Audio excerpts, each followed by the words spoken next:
मित्रांनो, समुद्राचं वैशिष्ट्य काय असते तुम्हाला सांगतो.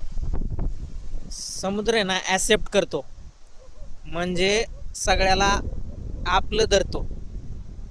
म्हणजे थोडक्यात एक सांगतो, एवढे मोठमोठे कारखाने आहेत जे MIDC वगैरे आहेत किंवा दुसरे काय असतील, त्यांचे सगळे घाण पाणी वगैरे सगळं समुद्रात आतमध्ये 20-20 किलोमीटर किती आतमध्ये नेऊन सोडतात. तर ते पण समुद्रात जाते. परत माणसं काही फिरायला जात आहे, कचरा टाकताय कुठे काय, ते सगळं समुद्रात आतमध्ये जाते. समजा म्हणा मासे मरलेले म्हणा किंवा काय, ते सगळं समुद्रात राहते, आतमध्ये सगळं जाते. म्हणजे समुद्र ऍक्सेप्ट करतोय, म्हणजे जे चांगल्या गोष्टी वाईट गोष्टी सगळे ऍक्सेप्ट करतोय. आणि तरी पण तो शांत आहे. मग माणसाच्या मनाचं पण असंच आहे, निगेटिव्ह विचार असू देत पॉझिटिव्ह विचार असू देत सगळे ऍक्सेप्ट केले पाहिजे. जर माणसाने ते ऍक्सेप्ट केलं तर माणसाचं मन शांत राहते. कारण आपण फक्त निगेटिव्ह गोष्टींचा विचार केला ना की हे असंच होतंय ते तसंच होतंय, मग मन शांत राहत नाही.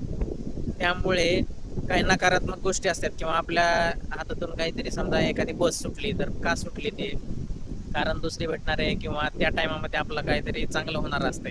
त्यामुळे फक्त निगेटिव्ह गोष्टीचा विचार नाही, पॉझिटिव्ह गोष्टींचा पण विचार केला पाहिजे. त्यामुळे आपल्या मनाला शांतता मिळते आणि आपला चिडचिडपणा वगैरे काही होत नाही. आणि जो हा ॲक्सेप्टनेस आहे किंवा जो आपला पोलाइटनेस आहे, हाच आपल्याला जीवनात यशस्वी करण्यासाठी मदत करतो. त्यामुळे समुद्राचा हा गुणधर्म सगळ्यांनी घेतला पाहिजे.